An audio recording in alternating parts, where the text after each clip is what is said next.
Olá pessoal, tudo bem? Então vamos aí para mais um vídeo e hoje eu farei uma demonstração com vocês que está relacionada aos triângulos que nós chamamos de triângulos 3, 4, 5. O que são os triângulos 3, 4, 5? Eu explico. São triângulos retângulos dessa forma, né? Então, triângulos retângulos, ok? Ângulo reto aqui, mas que tem a seguinte propriedade. Este lado, esse cateto aqui, menor, mede 3, né? Esse aqui mede, esse outro cateto maior mede 4 e a hipotenusa mede 5. E aí você tem, esses triângulos são gerados, são triângulos proporcionais a esses lados daqui, ok? E aí a gente escreve então que são triângulos 3, 2 pontos 4, 2 pontos 5, porque eles seguem esta proporção. Mas o que nós vamos demonstrar em relação a esses triângulos retângulos daqui?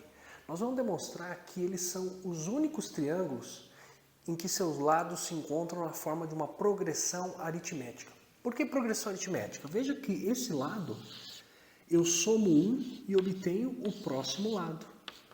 E esse lado, eu somo esse mesmo 1 para obter o terceiro lado. Então veja, existe uma razão, né? Então pegando o primeiro termo, somando essa razão aqui, que no caso é 1, eu vou obter o próximo termo, que seria o segundo termo.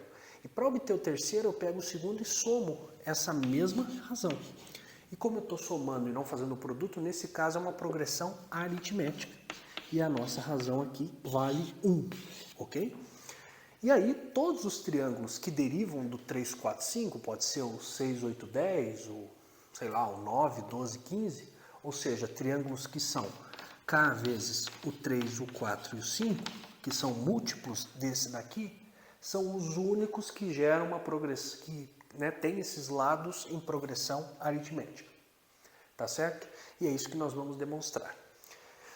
Então eu precisei dessa contextualizada apenas para ter um entendimento melhor do que seria esses triângulos 3, 4, 5 e essa questão da progressão. E aí nós vamos começar considerando o seguinte. Eu vou escrever aqui, ó, os lados do triângulo retângulo, ó. Eu vou chamar esse de A, esse eu vou chamar de B e esse eu, na verdade não, esse eu vou chamar de C e esse eu vou chamar de B, ok? E aí a gente vai, a primeira condição para a nossa demonstração é que o C seja menor que o B e seja menor do que o A, certo? Essa é a lógica, né, para que faça sentido, né? Então esse aqui está múltiplo de 3, esse vai ser o menor, esse é múltiplo de 4, vai ser o segundo menor e aí o A múltiplo de 5 vai ser o maior de todos, ok? Legal, essa é a primeira condição que tem que ser atendida. E a segunda é a seguinte, o B vai ter que ser o C somado uma razão. E o A vai ser o B somado uma razão, ok? Então eu posso escrever esses lados, se eu desenvolver o teorema de Pitágoras, que seria o seguinte, A ao quadrado é B ao quadrado mais C ao quadrado, só que nesse caso eu vou escrever diferente, eu vou inverter aqui, eu vou pôr C quadrado mais B ao quadrado tem que ser igual a quadrado, que aí eu já estou seguindo essa ordem aqui, vai facilitar para a gente um pouco a visualização, ok? Então, seguindo esse teorema daqui, eu posso escrever o seguinte, já que eu estou considerando que isso daqui gera uma PA. Eu tenho o meu C, que seria o termo inicial da minha progressão, aí eu teria o termo inicial, né, o A0, né, que a gente chama, e aí o B seria o nosso C somado da razão, já que ele é o segundo termo, elevado ao quadrado. Já o A seria o B, que é o C mais R, somado da razão. Então ele seria C mais 2R ao quadrado. Agora o que nós vamos fazer? Nós vamos elevar cada um desses lados aqui, desses termos, ao quadrado, essas expressões, e ver qual que é a equação que nós vamos obter. Então nós vamos ter, ó, C quadrado desse aqui mais, agora eu vou desenvolver esse quadrado aqui, veja o que vai acontecer, eu vou ter C quadrado, né, o quadrado primeiro, mais duas vezes o primeiro vezes o segundo, então mais 2CR, mais o quadrado do segundo vai ter que ser igual ao quadrado do primeiro, mais 2 primeiro vezes o segundo, então nós vamos ter 4CR, mais o quadrado do segundo. Então nós vamos ter 4R ao quadrado, ok? Agora o que eu vou fazer? Bom, eu vou deixar tudo para a esquerda. Esse C quadrado vou cortar com esse C quadrado, esse 4CR vou jogar para a esquerda, e aí eu vou ficar com menos 2CR, e esse 4r ao quadrado, vou subtrair daqui e vou obter então menos 3r ao quadrado. Logo, a nossa equação que nós vamos obter, que é equivalente a essa daqui, é a seguinte: c quadrado menos 2cr menos 3r ao quadrado terá que ser igual a zero. Se isso for atendido, eu vou ter então uma progressão aritmética dos lados, certo? Legal. Então eu cheguei à equação. O próximo passo, agora nós vamos fazer o seguinte: nós vamos observar isso aqui como uma equação e vamos tentar encontrar as raízes. Veja, o coeficiente dela aqui, ele não está em um valor, não é um coeficiente numérico, digamos assim, é um coeficiente com parte literal, né? Eu não sei o valor dele, mas eu posso expressar essa parte literal. Então veja, aqui o A, né, que está com o valor ao quadrado, eu vou chamar de 1, né, é o 1. Já o meu B seria esse menos 2R, certo? Eu vou pegar esse C, só para não gerar confusão, e vou deixar ele depois, ó. Então, ó, menos 2R é o meu B. Menos 2R terá que ser o meu B. E esse menos 3R ao quadrado é exatamente o C. Menos 3R ao quadrado. Veja que aqui, então, eu não coloquei o valor numérico, né, em si. Eu usei a parte literal, considerando que o C é a minha variável. E aí o resto faz parte dos coeficientes, ok? E agora, sabendo o A, o B e o C, eu posso utilizar a equação resolutiva lá, né, a fórmula resolutiva da equação de segundo grau e achar quais seriam as raízes do C, certo? Então vamos lá, então.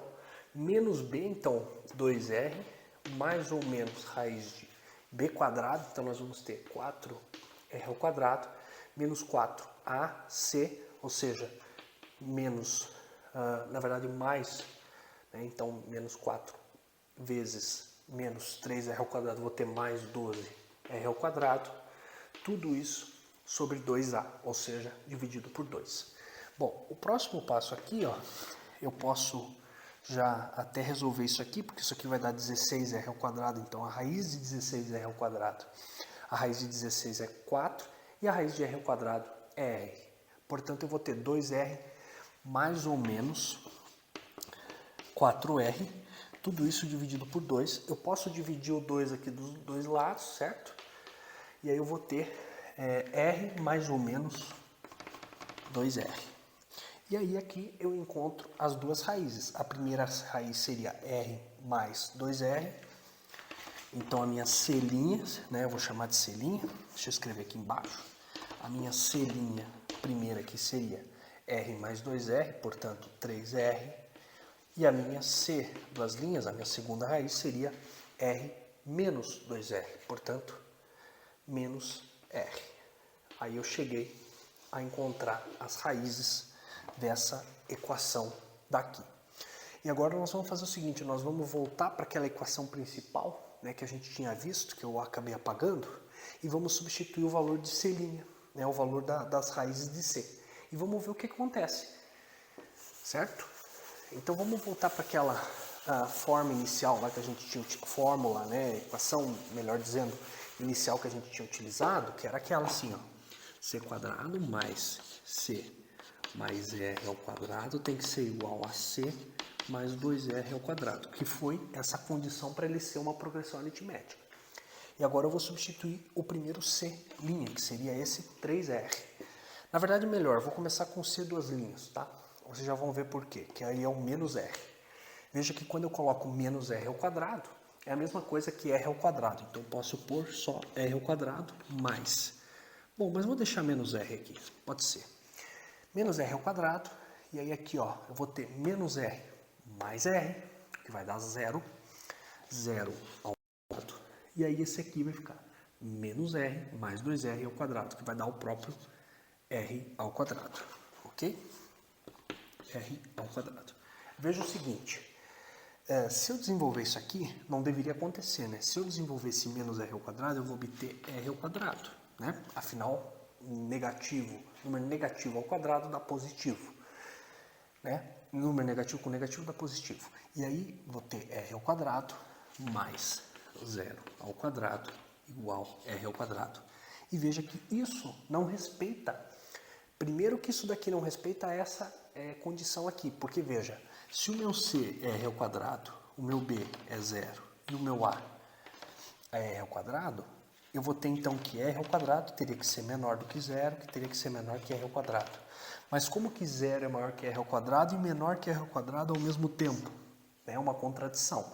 Então, primeiro que isso não respeita isso daqui, e essa relação, né, considerando menos R, também não vai respeitar o seguinte, ela não respeita a questão da progressão aritmética, porque olha só, se eu pego e subtraio o R daqui, ó, subtrair R daqui, para obter o próximo termo, o segundo termo, se eu subtrair R de novo, eu deveria obter o terceiro termo, né? Já que o menos R seria a minha razão aí da progressão aritmética, mas não. Aqui eu tive que somar R.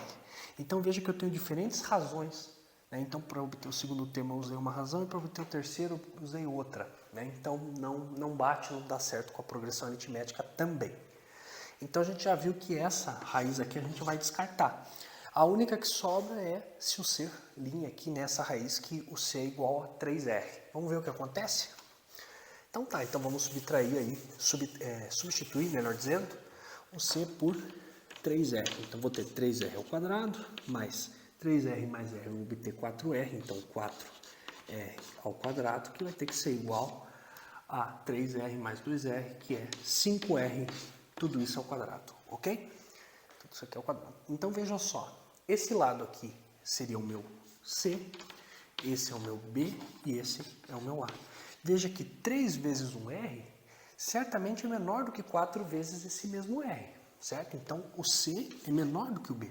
E da mesma forma o 4R, ele teria que ser menor do que o 5R, que é o valor do A. Então ele está respeitando sim essa relação aqui, né, entre os lados. Ok, então isso foi atendido.